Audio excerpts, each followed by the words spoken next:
See, okay? Because what are you, John the Baptizer and John, not the beloved disciple, John, not the evangelist, John, so that's part. So watch for that. And the other shorthand, this one is vital to those of you who do not want to engage in anti-Semitic behavior like the church has done for so long.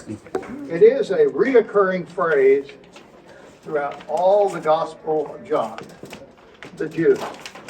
And as near as I can tell, that is not an inclusive statement. Okay? It has to do with whatever group of Jews were troubling the church that John was a part of. This gospel was written for what was addressed to and written by John for the people in whatever community. I don't know, we don't know if that was a church or a group of churches but a community that was beset by Jews who were resistant to the movement. Deeper than that, it could have been even Jewish converts within a church made up primarily of pagan converts. You tracking with me? Keep a diagram on this. In other words, and it's the same thing that Paul ran into. Jews who had been raised all their life on the technicality of the law. Jews, like we talked about the Catholics today who have all those things they can do. Jews had everything. One of the most obvious examples is Sabbath. You can tell if somebody's violating the Sabbath, right? Like, for instance, if you went to the store this morning, or if, like me, you came to work, you're violating the Sabbath. So, in other words, they had very specific outward things that they had been taught all of their lives, and for as long as anybody can remember, this is the will of God. Now along comes this new Jesus movement, and no longer does that matter. You're very much like John is, in that to be in a relationship with Jesus is not a list of how many things you have done or not done this week. It is what has your life, your spirit been directed to. Does that make sense? You hear that? Evidently, that was an ongoing struggle within the church. And the question was, how Jewish do you have to be a Christian? And the further they got away from what we call the Holy Land, the more the church tended to be made up predominantly of converts from Gentile, okay? For which all of that just didn't make any sense at all. It's even the use of the word Messiah does not appear a lot in the Gospel of John, but rather Christ. Messiah is a Hebrew word. If you don't speak Hebrew, you said, did you want the butter? Ham. Yeah, okay. Thank you for catching that. So part of what we're not sure of is who was this group of Jews. It is not intended to mean everybody who is a son or daughter of Abraham. But whatever that group was, and see, anything that is happening to the church or the followers in the time of John would have been very similar to the type of opposition that Jesus faced in his ministry. Okay. Of the four Gospels, John was written last. Okay. John appears to be aware of the synoptics, especially Mark, because at times he follows Mark's order. But John doesn't care anything about things like historical locality or chronology. These are stories put together in one example. He is going along and he's in Galilee, and in the next paragraph he's in Jerusalem. The synoptics would have portrayed a journey, and during that journey because for whatever Jesus wants to portray, and Jesus took place in Jerusalem, so he just puts it there. So this is not what Luke refers to as a well-ordered account. Okay, all right, so when you read Jews, think about, in the mind of this writer, that is a group that is endangering the community of faith and the faith itself. Okay, not every Jew. So you cannot go out and say, see, this condemns all Jews. Okay, are you with me on that? Right. And by the way, in Greek, there's a phrase that he uses that makes this more obvious, but since none of us here read Greek, we have to go with that. All right. The other thing I wanted to introduce to you, make sure you know, the word synoptic. Have you heard that before? Good, because we've talked about it in studies and you've run into it. Synoptic is a word meaning seen with the same eyes. Okay? And that portrays the nature of Matthew, Mark, and Luke in that there are obvious similarities. And the belief of most scholars in accounting for how the Gospels came to be, that's an erasure.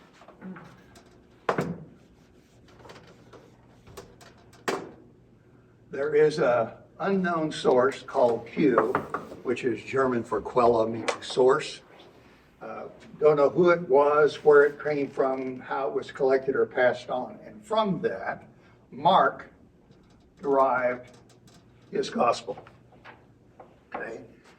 Matthew and Luke either had or were well aware of Mark because a goodly portion of Mark appears in both Matthew and Luke. And like, for instance, give me an example of something in Matthew that doesn't appear in Mark.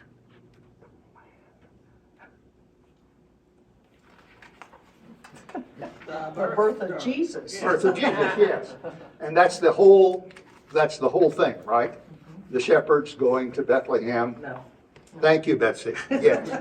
This is the story of the birth of Jesus told by the wise men. And this is the story of the birth of Jesus as told through the visit of the shepherds, right? Okay, here we go to Egypt. Here we go home. Here we lived in Bethlehem and moved to Nazareth. Here we went to Bethlehem and went back to Nazareth. Okay?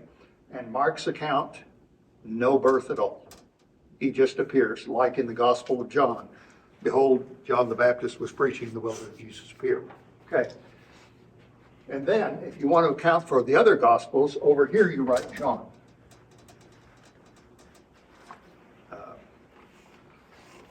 I don't think there's a parable in the entire Gospel of John. Okay? Just the story that we are used to doesn't appear. And it's the whole way in which the story is told is different. Over here, the phrase Son of Man is very popular. And you kind of come away that this was a human that grew closer and closer to God. In John, he already was. Okay? Our Trinitarian concept comes from here, not here. All right.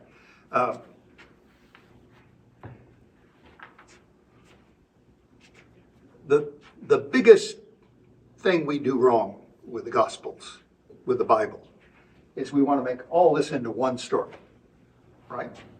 And I gave you two examples. We do that every Christmas. We do it every Easter. And as such, we arrive at the story of John the Baptist, and we know all about him, but we're getting it from here. We don't know then why the writer John left that out. Follow that? Okay. What is it that he's trying to tell and trying to relate, drawing from a common story and yet tells it in a completely different way?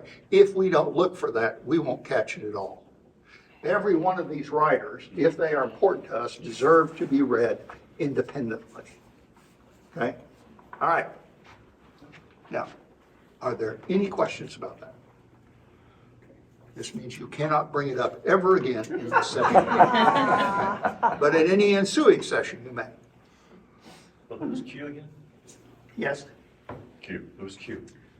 We don't know. How come we By don't? the way, we don't know who this is. We have a pretty good idea who this is and good idea who this is, and almost no idea who that is. Is it John? Is it John the Apostle? Is it John the disciple Jesus loved? Is it, we don't know, named John? We don't know. He never identifies himself. He never identifies himself. He does, right? Matthew, here's the way the church works. When we're putting together the books that are going to be in the Bible, the first thing is, what of this came from people we know? Well, we know there was a disciple named Matthew, and we know there's a disciple named John. Okay, they're in. Okay. Well, then Mark we've heard of because we know about his father and all that sort of stuff, so we're starting in problem with Paul. Okay, we know him. And Luke appears in Paul, therefore he's in. But there's also a gospel of Peter. You would think something written by Peter would be in, right? Until you read it. And you go, oh my goodness. And then there's one by Thomas, also a disciple. And you read that and go, Jesus as a boy was super baby.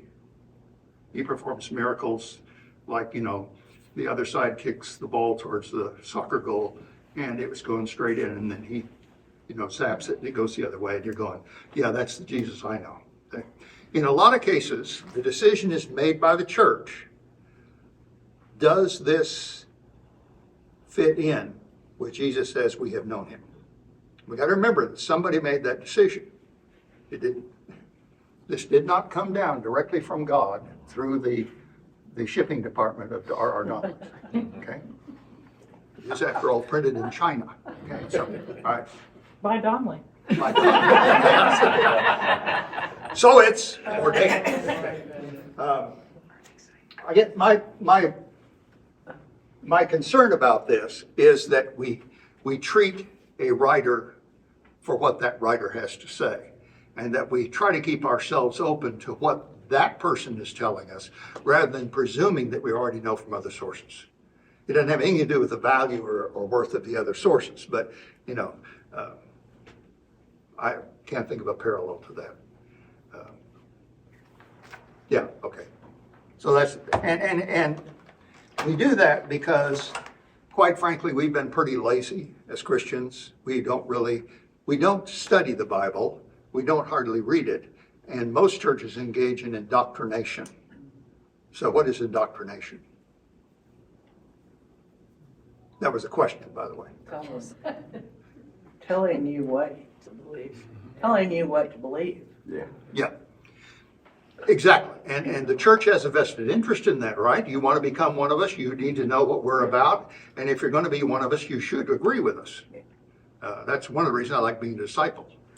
Agreeing is not part of the covenant, So it welcomes and encourages that. We find it troubling, right? Whatever it is that, is your set of beliefs, or they could be political, religious, economic, when someone comes along with their point of view, that's challenging. And it's difficult because they're an idiot, because they think that way, and everybody knows that this is the way we think, and we're right, right? So the idea of the Bible, the church, and indoctrination of biblical is that you are not capable of thinking for yourself, and you don't have the ability to find God's truth on your own. So we will tell you what to believe. And if you want to be one of us, you better believe it. Okay? I don't do that, by the way, in case you know. Okay, thank you. 2 years. All right. So,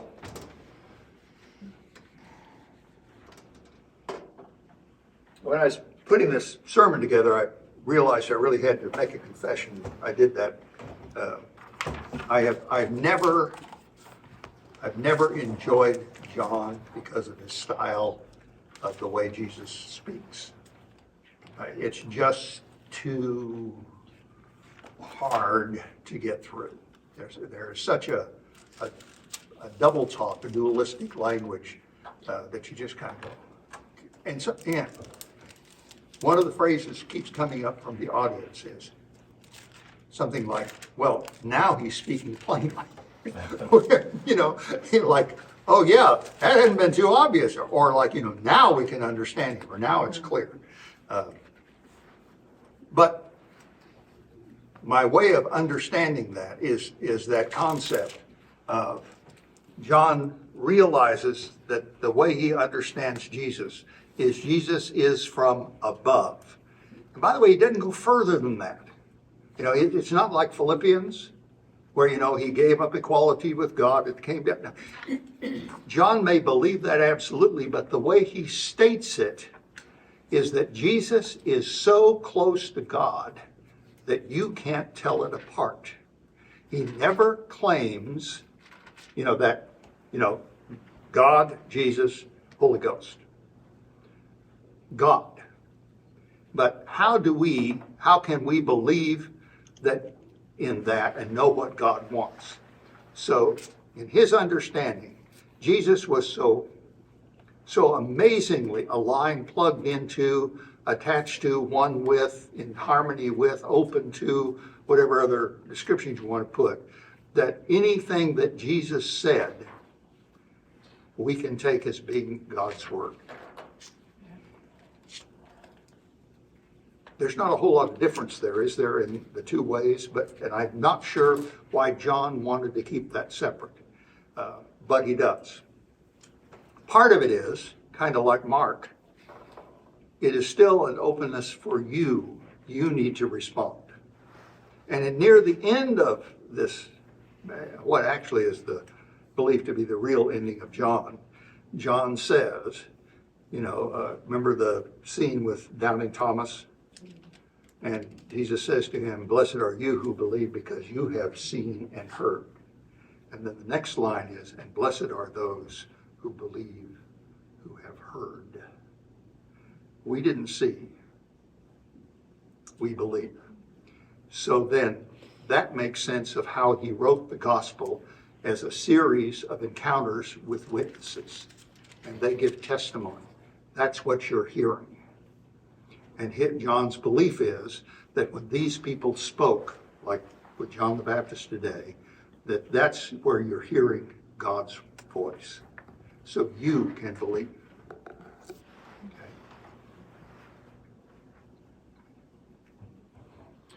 Okay. This is all going to come up again, but I'm just telling you it's coming and going. The readings and how I divided them. If you take the entire, this is not how to do Bible study, by the way. Okay, there are 7 weeks in Lent, right? And you're going to read on a weekday, right? So that would be 35. Show your work. 35 days of readings, right? And that averages out to 25.6 verses per day. And it's not divided that way because that just destroys a reading. Sometimes it will be read chapter 13. And you're going to go, he promised me 26. And other times, one chapter may be divided into 3 parts. I tried to make it in things that made sense to look at separately. And I found that sometimes, you know, we just said that. But that's also the nature of John. There's a cycling, we keep going back to same themes because the central theme is the same throughout the deal. Like I said, you know, once you have heard John the Baptist declare Jesus is the one, you've heard about everything John has to say. Okay? So the rest of it is going to reinforce that testimony, which is not a bad idea. First of all, tell me what you're going to tell me. Then tell me what you told me, right? That's a format for a good speech. You know, so that's, and John does just that. So that's the way for the division of it. Of course, it works out that before you even get to, by the time you get to Good Friday, Jesus has already been up and around after the resurrection for some time. So, you know, what's the deal? Okay, we slide it over and hold the whole chapter and a half about the crucifixion just for Good Friday, and then 2, you know, I don't know. So that's the division of it. The style of this, you know, you're used to here are some things to watch and here are some questions. Not a lot of questions. So what I've written is almost my own, here's the way I understand it and see that. Whatever that does for you, cites you, or So how many of you ever been through, how many of you have read the entire Gospel of John before?